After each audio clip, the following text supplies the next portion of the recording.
여러분 안녕하십니까? 저는 오늘 우리 민족 대한민국의 비전에 관해서 여러분에게 말씀드리겠습니다.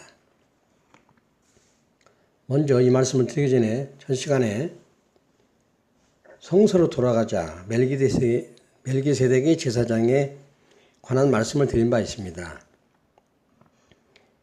그 말씀 중에 몇 가지 보완할 사항이 있어서 말씀드리겠습니다. 신부님이나 목사님이나 일반 성도들이나 똑같은 제사장이다. 멜기세덱의 반차를 따르는 새 언약에 의한 레위 족속이 아닌 멜기세덱에 의한 새 언약 아래서 똑같은 제사장이라는 말씀을 드린 바가 있습니다. 여기서 오해하지 말아야 할 것은 신부님이나 목사님이나 성도들이나 똑같은 제사장이니까 동등하다 이렇게 생각해서는 안 된다는 얘기입니다. 제사장이 똑같은 부분에서는 똑같은 제사장이라는 부분에서는 틀림없으나 그들은 목사님이나 신부님들은 그 성도 제사장들의 지도자입니다. 모세나 이런 지도자처럼 지도자입니다. 지도자는 하나님이 세우신 권위이기 때문에 성도들은 권위에 순종해야 됩니다. 권위를 순종하는 것은 하나님을 거역하는 겁니다. 조심해야 될 부분입니다. 이 부분에 대해서 오해 없으시기 바라겠습니다. 지도자는 하나님이 세우신 권위라는 걸 잊지 마시기 바랍니다. 오늘은 절망에 처한 이 민족의 여러분에게 대해서 여러분에게 비전을 말씀드리겠습니다. 우리가 오늘날 대한민국이 여러 가지로 절망에 처해 있습니다. 그러나 대한민국은 비전이 있는 나라입니다. 세계 160개국이 넘는 여러 나라가 있지만 한국은 특별한 나라입니다. 혹 목사님들 중에 영적 이스라엘이라는 말을 하는데 이 말은 비성경적입니다. 이스라엘은 이스라엘이고 한국은 한국입니다. 그러면 한국이 어떤 비전을 가진 나라이냐? 이 말씀을 드리기 전에 제가 그동안에 에베소서 2장 5절에서 9절까지의 오역된 이런 부분이라든지 구원에 관한 잘못된 번역으로 말미암은 신학의 오류를 말씀드린 바 있습니다. 저는 이름도 없고 빛도 없는 무명 성도입니다. 그러나 마지막 때에 하나님께서는 모든 사람의 눈을 밝게 해주신다고 했습니다. 큰 교회, 유명한 목사님의 말만이 하나님 말씀이 아닙니다. 하나님, 저희같이 이름 없이 빛도 없는 사람도 하나님께서 말씀을 전하실 수 있는 겁니다. 그러니까 어떤 인간의 외모로 보지 마시고 과연 이것이 성경적인가? 성경이 어떻게 말하고 있는가에 초점을 맞추시길 바랍니다. 저는 여러분에게 아무런 무슨 이득을 취하고자 하는 마음도 없고 단지 잘못되어 있는 성서 번역을 여러분에게 잘못했다고 말씀드리는 것이 올바른 일이고 하나님이 기뻐하신 일이라고 생각하기 때문에 제 말씀을 드리는 것이니까 오직 성서 안에서 답을 얻으시기 바랍니다. 성서 위에 있는 것은 아무것도 없습니다. 어떤 교회도 어떠한 사람도 성서 아래에 있어야 되는 것입니다. 법 앞에 평등한 것처럼 성서 앞에서 우리는 평등합니다. 성서의 최고 권위를 두고 여러분이 외모를 보지 마시고 이름도 없고 빛도 없는 저희지만 성서에 입각해서 판단해 주시기 바랍니다. 이 민족을 향한 비전을 결론부터 말씀드리겠습니다. 이 나라는 통일이 되고 세계의 어떤 국가가 됩니다. 이거는 하나님께서 정하신 겁니다.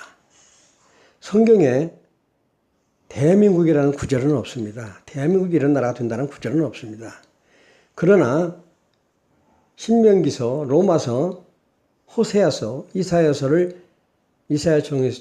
중에서도 후기 이사야서, 즉 40장에서 66장까지가 후기 이사야서죠. 주의 있게 들여다보면은 한국일 수밖에 없는 그러한 부분을 찾을 수가 있습니다. 앞으로 세부적으로 이 부분을 여러분과 한번 나눠가도록 하겠습니다. 오늘은 개략적인 한국의 비전에 대해서 말씀드리겠습니다. 전자에 말씀드린 대로 통일이 됩니다. 그리고 미국을 등가하는 세계의 어떤 국가가 됩니다. 이렇게 될 수밖에 없는 이유는 이스라엘 민족과의 관계입니다.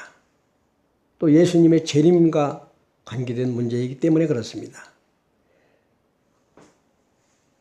누가복음 13장 34절에서 35절, 마태복음 23장 37절에서 39절, 호세아서 5장 15절에서 6장 3절에 보면은 예수님이 재림 조건이 나옵니다.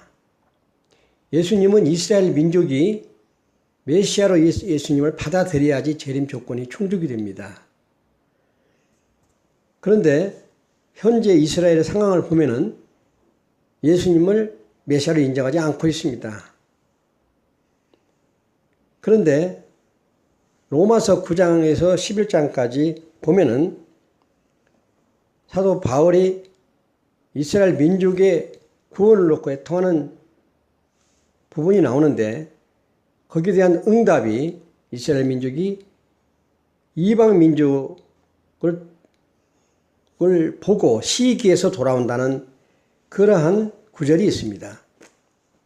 즉 사도 바울이 유대인으로서 이방인에게 복음을 전하면서 이스라엘 민족의 동족의 구원을 위해서 기도한 결과 하나님께서는 너가 이방인에게 복음을 전하는 것이 네 동족을 구원하는 길이라는 응답을 받은 겁니다. 이방인에게 복음을 전함으로써 이스라엘 민족이 그걸 보고 시기해서 돌아온다. 여기에 대한 구체적인 내용들은 다음 시간에 앞으로 말씀드리도록 하겠습니다. 그러니까 이스라엘 민족이 국가적으로 예수 그리스도를 받아들여야지 재림 조건이 형성이 되고 충족이 되고, 이 과정은 시기에서 거룩한 시기가 발동해서 일어난다는 것이죠. 구체적인 성서 근거는 계속해서 말씀드리겠습니다. 이렇게 해서 이스라엘의 시기에서 국가적으로 예수 그리스도를, 왜 국가적으로냐? 이스라엘은 국가적으로 선미되었기 때문입니다. 그래서 국가적으로 예수 그리스도를 메시아로 인정해야 됩니다. 개인적으로 선미된 게 아닙니다. 그런데 이러한 이스라엘 민족이 교회를 보고 시기하는 게 아니라 한 국가를 보고 시기한다는 것이죠. 기독교를 믿어서, 예수를 믿어서 정의롭게 되고 부강하게 된 그 나라, 즉 이스라엘이 이루었어야 할 정의로운 나라, 하나님이 약속하신 정의로운 나라, 강한 나라, 약속을 갈취하는 나라가 아니라 정의를 펴는 나라, 그러한 천년왕국의 어떤 모델적인 그런 이스라엘이 원하는 그런 국가를 보고 이스라엘은 우리가 믿어야 할 예수를 저 나라가 믿어서 저렇게 잘 되느니 하면서 거룩한 시기가 일어나는 것입니다. 이렇게 해서 이스라엘 민족이 메시아로 받아들였을 때 예수님이 재림하게 되는 저는 조건이 충족이 되는 거죠. 이것이 교회에게 주어진 것이 아니라 어느 한 국가에게 주어졌다는 것입니다. 이 왜 한 국가에게 주어졌냐에 대해서는 앞으로 세부적으로 성서에 각해서 말씀드리도록 하겠습니다. 여러분, 우리는 현재 여러 가지로 국가적인 절망에 처해 있습니다. 그러나 우리에게는 비전이 있습니다. 하나님께서는 이 민족을 통일시키시고 이스라엘 민족을 시기케 하는 나라로 이 나라를 세우셨습니다. 묵시가 없으면 백성이 방자에 행한다고 했습니다. 잠언 29장 18절에 나오죠. 이 나라가 묵시가 없기 때문에, 비전이 없기 때문에 교회나 이 민족이 방황하고 있습니다. 우리는 이 놀라운 하나님의 이 민족을 향한 비전을, 우리 교회는 이제 성서를 통해서 우리가 발견하고 사명을 가지고 믿음을 가지고 이 민족에게 전해야 됩니다. 오늘은 여기까지 말씀드리겠습니다.